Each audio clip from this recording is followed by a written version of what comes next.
Assalamualaikum warahmatullahi wabarakatuh. Yang terhormat kepada Bapak Ananto Triwibowo selaku dosen pengampu mata kuliah perpajakan Bank Syariah. Perkenalkan, saya Fakih Dioga selaku moderator dari kelompok 5 yang akan memimpin jalannya presentasi.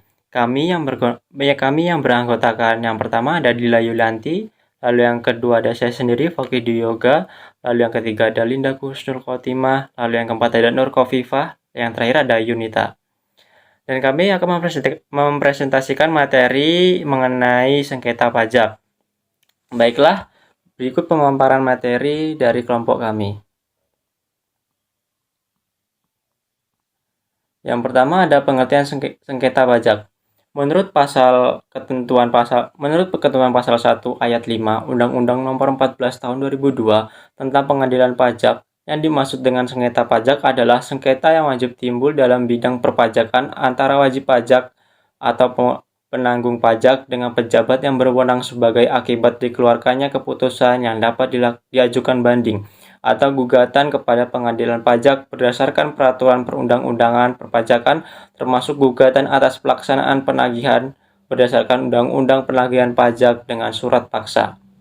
Baiklah, materi selanjutnya akan dilanjutkan oleh rekan saya, Saudari Yunita. Baik, materi selanjutnya yaitu upaya dalam penyelesaian sengketa pajak yang dimana dibagi menjadi dua. Yang pertama ada upaya hukum biasa dan ada upaya hukum luar biasa. Upaya hukum biasa ini terbagi menjadi dua. Yang pertama ada upaya hukum keberatan, di mana disampaikan oleh wajib pajak ke Direktur Jenderal Pajak. Yang kedua ada upaya hukum banding dan hukum gugatan yang disampaikan oleh wajib pajak ke pengadilan pajak. Yang kedua ada upaya hukum luar biasa ini yaitu permohonan peminjauan kembali oleh Mahkamah Agung Republik Indonesia. Tahapan selanjutnya mengenai upaya hukum keberatan. Upaya hukum keberatan meliputi masing-masing daripada yang pertama itu ada keberatan atas pajak, penghasilan dan pajak pertambahan nilai. Yang kedua keberatan atas pajak bumi dan bangunan. Yang ketiga keberatan atas bea perolehan hak atau atas tanah dan bangunan. Yang keempat keberatan atas pajak tanah. Yang kelima keberatan atas nilai. Upaya hukum keberatan dapat dimohonkan ketika wajib pajak memperoleh suatu surat ketetapan pajak dan merasa tidak puas atas ketetapan pajak yang dimaksud. Maka wajib pajak dapat mengajukan upaya hukum dengan nama keberatan. Terima kasih. Materi selanjutnya akan disampaikan oleh teman saya. Baik, di sini saya akan melanjutkan presentasi dari teman saya tentang beberapa langkah yang umumnya terlibat dalam upaya penyelesaian sengketa pajak. Yang pertama, komunikasi dan negosiasi. Langkah pertama dalam menyelesaikan sengketa pajak adalah melalui komunikasi dan negosiasi antara wajib pajak dan otoritas pajak. Dalam tahap ini, pihak-pihak yang terlibat berusaha mencapai kesepakatan yang saling menguntungkan tanpa melibatkan proses hukum formal. Yang kedua, mediasi. Jika negosiasi langsung tidak berhasil, pihak-pihak dapat memutuskan untuk menggunakan jasa mediator yang independen dan netral. Mediator ini akan membantu pihak-pihak mencapai kesepakatan yang dapat diterima oleh semua pihak.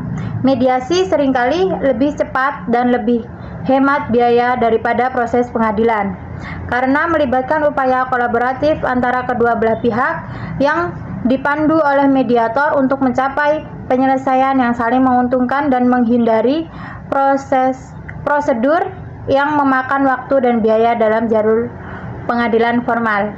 Yang ketiga, persyaratan administratif. Sebelum mengajukan sengketa ke pengadilan, seringkali dapat persyaratan administratif yang harus dipenuhi oleh wajib pajak. Proses ini melibatkan serangkaian langkah yang kompleks yang harus dijalani dengan cermat sebelum memasuki tahap pengadilan. Salah satu langkah yang umumnya harus diambil adalah mengajukan banding atau mengajukan permohonan peninjauan kembali kepada otoritas pajak terkait yang membutuhkan penelitian mendalam, persiapan dokumen yang diteliti, serta pemahaman yang mendalam akan prosedur hukum yang berlaku. Yang keempat, pengadilan. Jika segala usaha penyelesaian sebelumnya memenuhi kegagalan yang tak terhindarkan, baik wajib pajak maupun otoritas pajak memiliki opsi untuk mengambil langkah serius dengan membawa perselisihan antara ke ranah pengadilan.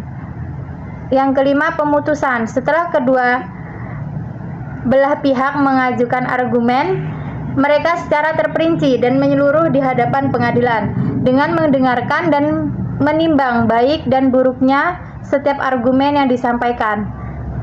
Hakim akan mengambil langkah-langkah yang diperlukan untuk mencapai suatu keputusan yang adil dan berkeadilan. Yang keenam, banding. Proses banding ini merupakan bagian penting dari sistem peradilan yang memastikan bahwa keputusan yang diambil telah melalui tinjauan yang cermat dan adil, serta memberikan kesempatan bagi pihak yang merasa diragukan untuk memperjuangkan hak-hak mereka dengan cara yang sah dan transparan. Yang ketujuh, penyelesaian alternatif lainnya. Selain mediasi dan arbitrase, terdapat juga bentuk-bentuk lain dari penyelesaian alternatif konflik yang dapat diakses oleh para pihak yang terlibat dalam perselisihan. Misalnya seperti contohnya terdapat proses kolaboratif yang mendorong kerjasama aktif antara pihak-pihak yang berselisih untuk mencapai solusi yang saling menguntungkan. Yang kedelapan, kepatuhan. Setelah sengketa diselesaikan, pihak yang kalah harus memenuhi keputusan pengadilan atau kesempatan penyelesaian yang mungkin melibatkan berbagai aspek seperti membayar pajak yang diperselisihkan, menaati kewajiban yang telah ditentukan, atau melaksanakan tindakan lain yang disepakati dalam rangkai menyelesaikan perselisihan tersebut. Cukup sekian yang dapat saya sampaikan. Selanjutnya, mekanisme pengajuan sengketa pajak. Keberatan pajak adalah menurut Ilyas dan Bruton, sengketa pajak dapat terjadi karena ketidaksamaan persepsi atau perbedaan pendapat antara wajib pajak dengan petugas pajak mengenai penetapan pajak terutang yang diterbitkan atau adanya tindakan penagihan yang dilakukan oleh Direktorat Jenderal Pajak. Wajib pajak dapat mengajukan keberatan hanya kepada Direktorat Jenderal Pajak atas Surat Ketetapan Pajak Kurang Bayar atau SKPKB. Yang kedua ada Surat Ketetapan Pajak Kurang Bayar Tambahan atau SKPKBT. Yang ketiga ada Surat Ketetapan Pajak Lebih Bayar atau SKPLB. Yang keempat ada Surat Ketetapan Pajak Nihil atau SKPN. Dan yang terakhir ada pemotongan atau pemungutan pajak oleh pihak ketiga berdasarkan ketentuan peraturan perundang-undangan perpajakan. Materi selanjutnya ada pengajuan keberatan pajak. Pengajuan keberatan pajak merupakan proses yang penting dalam sistem perpajakan Indonesia. Ini memungkinkan wajib pajak untuk keberatan jika mereka tidak setuju dengan penilaian atau keputusan yang dikeluarkan oleh Direktorat Jenderal Pajak atau DJP. Di bawah ini adalah penjelasan rinci tentang pengajuan keberatan pajak, termasuk prosedur, syarat, dan aturan yang terkait. Dasar hukum pengajuan pajak. Di Indonesia, pengajuan keberatan terhadap ketetapan pajak memiliki dasar hukum yang kuat yang diatur dalam Undang-Undang Nomor 28 Tahun 2007 tentang Ketentuan Umum dan Tata Cara Perpajakan atau UU KUP. Menurut pasal 25 UU KUP, setiap wajib pajak memiliki hak untuk mengajukan keberatan terhadap ketetapan pajak yang dikeluarkan oleh DJP. Proses ini kemudian diatur lebih lanjut oleh Peraturan Pemerintah Nomor 75 Tahun 2000 tentang penyelesaian keberatan dan banding dalam urusan pajak. Ada penyampaian keberatan, kedua isi keberatan, ketiga penerimaan keberatan, keempat pertimbangan DJP, kelima keputusan DJP, dan yang terakhir ada upaya hukum lanjutan.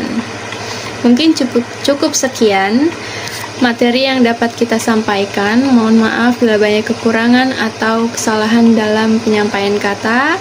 Wabillahi taufiq wal hidayah. Wassalamualaikum warahmatullahi wabarakatuh.